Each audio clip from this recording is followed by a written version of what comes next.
One of the main event organizers says he's known for the past couple of weeks that there was a strong possibility that the president would be coming to Selma this weekend, but it was finally confirmed today. Lawmakers gavelled in, gavelled out, and adjourned until March 21st, leaving time for what's expected to be a special session. And President Biden emphasized how important those Javelin anti-tank missiles are in the fight against Russia. We heard from Katie Britt when she was voting this morning, and she compared her standing at the start of this race to David and Goliath, and now she's been endorsed by former President Donald Trump. Yeah, the focus today from Republican lawmakers has been passing legislation that would impact transgender youth in the state, and that's just what they did. As more and more outside figures weigh in on this election, it's clear that this race isn't just about who's going to be the next senator from Alabama, but who's going to fill a seat in a divided United States Senate. Now, tonight's event will be going until 7:30, and it's free for those who picked up a ticket at the gift shop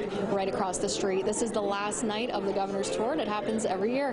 Reporting live in Montgomery, Maddie Biertempfel, CBS 42 News, local coverage you can count on. People from all over the country showed up here at the Edmund Pettus Bridge to hear the president's speech and to commemorate Bloody Sunday 58 years ago. Thousands of marchers came to honor those before them. Many remember Bloody Sunday clearly. I'm 74 and I ain't gonna forget it. Others are learning about it for the first time. I think it's pretty fun to learn about the history of people when we actually walk on their grounds. The 1965 bridge crossing marked a turning point in the civil rights movement. Hundreds crossed the bridge demonstrating for voting rights, but they were beaten by state troopers on the other side. We should learn everything. The good, the bad, the truth of who we are as a nation. And everyone should know the truth of Selma. President Joe Biden, speaking Sunday, says history matters. The Voting Rights Act was signed into law months after Bloody Sunday, ensuring access to the ballot box for all Americans. They forced the country to confront the hard truth and to act to keep the promise of America alive. The president said, however, the fight isn't over. He called on Congress to pass the John Lewis Voting Rights Advancement Act in honor of the late congressman. I made it clear, I will not let a filibuster obstruct the sacred right to vote. Those in the crowd say they appreciated the president's visit. Just him being out here great, let us know that he cared and let us know that he's still fighting and working to help make the change that need to happen. Now, Biden's speech comes in the aftermath of a tornado that tore through the city in January. And in his speech, he touched on the resilience of Selma and about the federal relief being offered to the city. He says so far they've received $8 million in federal recovery efforts. Reporting in Selma, Maddie Biertempfel. I'm here in Autauga County where you can just see all of the destruction behind me. Emergency management officials say they've never seen anything like this after a tornado tore through the area Thursday afternoon. Stephen Smith visited family here on County Road 140 before the storm Thursday. A day later, it's unrecognizable. This is home. I mean, after the storm came through on yesterday, and we couldn't see much on yesterday, and I lost my brother in the storm, and so we come out to Severe, the left the remains, and it's just horrific. I never experienced anything like this in my life. Smith says his faith is helping his family get through the loss. We trust God. We have faith in God, and he never makes a mistake. He always just. So we're thankful. That area is one of many parts of the county hit by the tornado.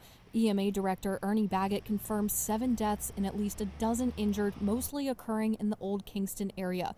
He believes about 40 homes have been damaged beyond livability. I think we're getting to the point where we've located everyone and have been able to get a handle on where everybody is. So that's why I think within the next maybe 4 or 5 hours we should be able to shut that part of this down. Despite the destruction, Baggett says hundreds of first responders from across the state have come together to provide assistance. It's just what happens here in Alabama. That's the way it works. This is not unusual. This is exactly how it always goes. Everybody comes together. It's a force multiplier. Now, for those who want to help, Director Baggett says now may not be the best time as search and rescue efforts are still underway, but he says they will be setting up a volunteer reception center between Autauga and Elmore counties soon, and that would be the best place to turn. Reporting in Autauga County, Maddie Biertempfel, CBS 42 News, local coverage you can count on.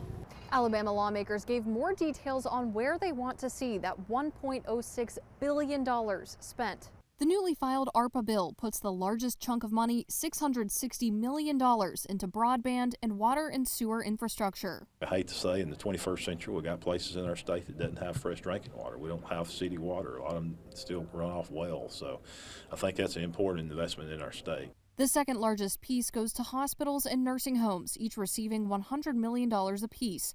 $5 million is slated for veterans hospitals, $25 million will go to mental health services, $55 million is set for a variety of programs meant to help respond to the negative economic impacts left by COVID. I heard a lot of my colleagues say, Mr. Chairman, we want to see something in our communities. People, boots on the ground programs that have worked throughout COVID and never missed a beat.